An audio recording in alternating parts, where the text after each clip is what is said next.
Guys, after the lawsuit arc, I've been having some problems with redesigns. Well, a little tiny bit. I get it, it's because Nintendo doesn't want it to get him in trouble. I get it. Guys, it's going to be so hard, and, well, it's going to be so hard for me now. After seeing SMG4 free Bob and Bergen's redesigns, it's going to give me a hard time. It's going to give me a hard time. A very hard time. But Jesus, man, 610 likes. Came out 6 hours ago, and flipping dang, man.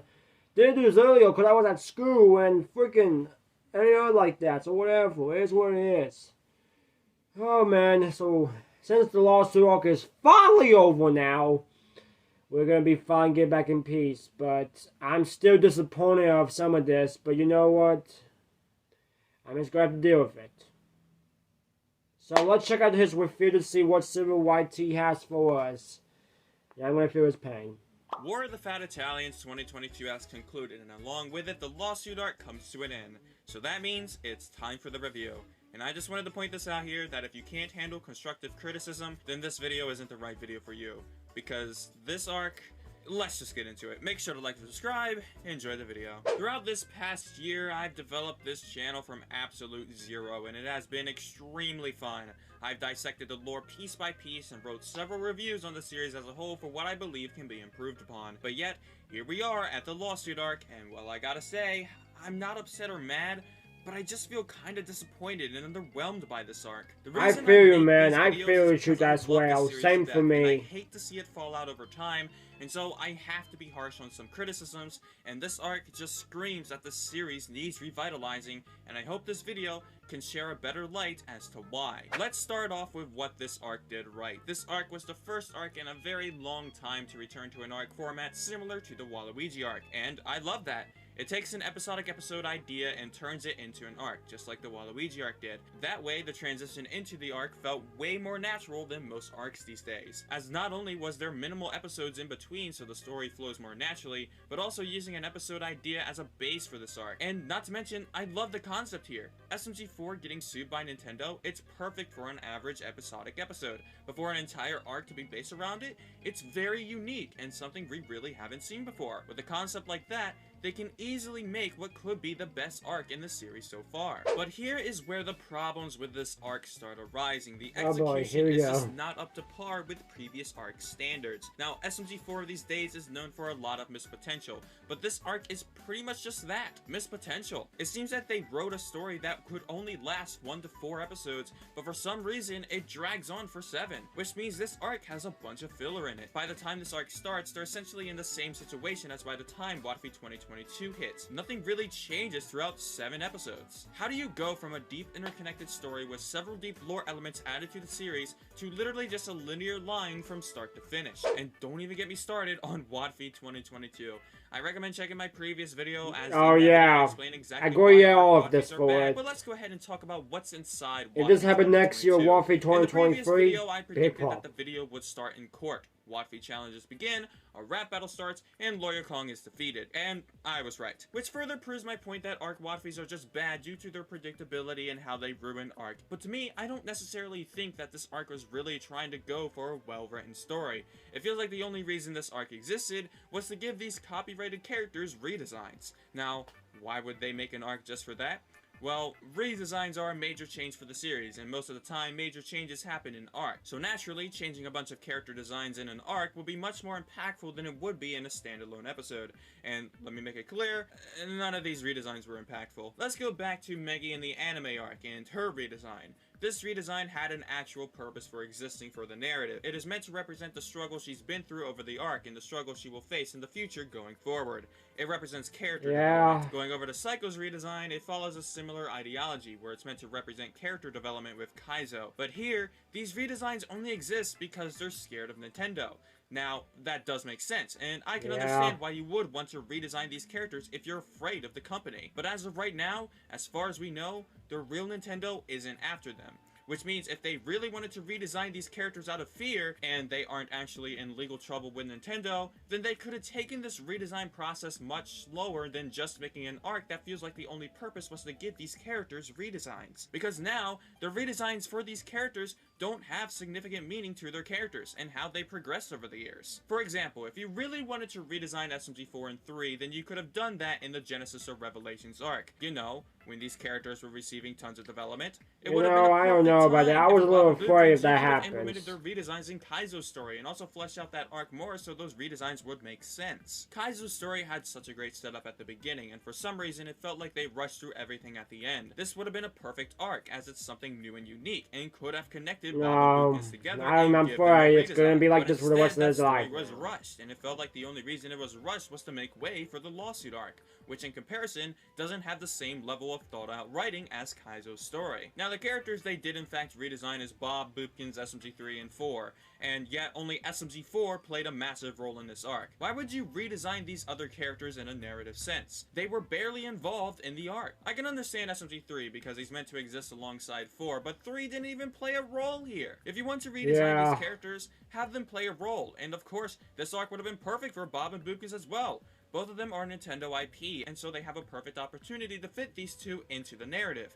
But they just didn't do it. Instead, they focus on SMG4, Meggy, and Mario and Luigi. You know, the characters that we've seen receive development countless times over. There are plenty of characters that desperately need development in the series. More than these 4. And I'm happy we got some with Psycho earlier this year, but yet for this arc, they chose characters that have received so much more attention than any other characters in the series at this point. Talking about these characters, this arc has made Meggy even more complicated than she already was. It feels like at this point, Glitch doesn't really know what to do with her. Now, that's not to say they don't love the character, but after her Splatfest win, she completely changes what her goals are every few months. Sunset Paradise was the perfect opportunity to get Meggy back on track. The writers decided to make her a sports trainer, and I really loved what they were doing with her here. Then why are we going to along Meggy then? As the main plot was going on. But then, when Revelations finished, she never continued pursuing her dreams of being a sports trainer. Seriously, we haven't seen any updates regarding her education. She's still in college.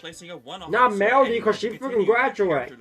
So now, her character is being rewritten again. Now she wants to be a lawyer, which, by the way, I love the concept, and I've been wishing for eternity that the series will return to the fact that she has a lawyer degree, but this is not how you execute something like this. To just completely forget that she's a sports trainer and give her something entirely different. Well, that just makes Sunset Paradise feel pointless. Now, here's the part where I am extremely disappointed in, the contradictions. This arc has contradicted a lot of established lore that was in cosmology, most notably how SMG4, the character, works. I liked at the beginning where Lawyer Kong flashes back to SMG4 origins as it made the story feel more connected together, but then near the end of the arc, for some reason, they link Luke and SMG4 together as if they're the same person by implication. As in contrast, in cosmology, that was not at all the case. They're meant to be separate characters in the series, but now according to the arc, they aren't. In fact, in the rap battle, SMG4 clearly states that he was just a little kid when he created his channel. This is not at all what happened in cosmology. He didn't have a childhood. To the point where I had to make a lousy connection to my previous Guardian theory to tie up what otherwise would be an inconsistency.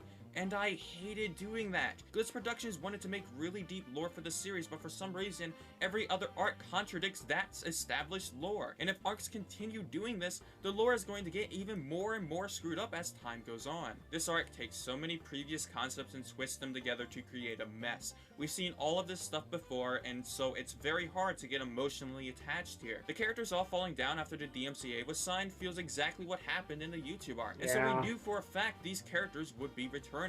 And of course, we knew they wouldn't just kill off every character. We knew they would return by next episode. It's impossible to make me feel sad here.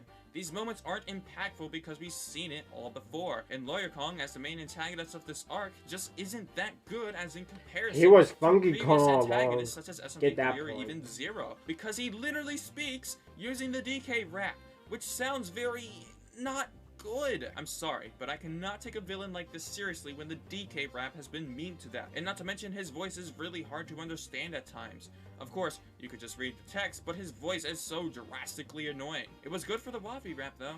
I'll give it that. Overall, to me, this arc feels extremely rushed and not very well thought out. Kaizo's story also felt like it was meant to be an arc, as that story had so much setup and slowly progressing character development. But then, everything was rushed towards the end via the meme games, and everything they set up at the beginning became non-existent. Perhaps something changed internally, and they, for whatever reason, didn't want Kaizo's story to become an arc, so they rushed through it. So as a result, perhaps the lawsuit arc didn't have time to fully flesh out either. Trust me, I wanted to like this arc really bad. In fact, I watched it over like 5 different times in the process of this review, but every time I rewatched it, I noticed something else that sticks out like a sore thumb. As I said, I love the series to bits, and the reason I give criticism is out of that love. I just don't want the series to go down a dangerous path to the point of no return. So, thanks for watching, and check out why arc Wattfies negatively affect the series. I will tell you this. Yeah, I may have a little problems with that. Well, a little bit. Yeah, Wattfies ain't that great anymore. Yeah, ain't that great anymore. But I still enjoy them, a little bit of them. But the changes and the signs and everything, it gets me hard. And deaths. You know, guys, do you remember the video I made back on Saturday? Well, yeah, Sunday, well, not Sunday, but Saturday. About it. I'm still having a hard time with it. Like, listen, every year I have to go through with all of this. I'm not joking. I've been going through all of this. Like, no joke. I've been going through so much of this, y'all, and you all have no idea. I've been going through a lot of shit. Seriously, a lot. There was no reason why this has had to be rushed. Yeah, I get it. Every time we have to go through all of this, just like the Revelation arc, the meme games, and Wattfie 2022, and the lawsuit arc and everything, it gets all of us hard. Now, I'm not saying that it's pretty damn bad. Well, it is bad for some of them. Not really much, but this arc was okay, but in my opinion, this arc was okay, but after the middle, like, when everyone in chaos are fading, it's dark. Kevin, I know you the cliffhanger guy, but listen, that's enough, okay? We've been going through a lot of this, okay? We did it the second time for the Revelation arc, and we get all that through for the lawsuit arc. There you go. That's what the simple is. And that's what you don't already know how I feel about the redesign, so don't get me wrong. If you saw some of my feels of it, you see why. So I hope you understand that. Well, any thoughts with the lawsuit arc? Leave your comments down below. Let's just hope next year gets a little bit better without Wattfie, please. So we can have everything back to normal. Well, I don't know, but let's just find out until next year. I will see you all later. Jesus flipping goodness. Whoa.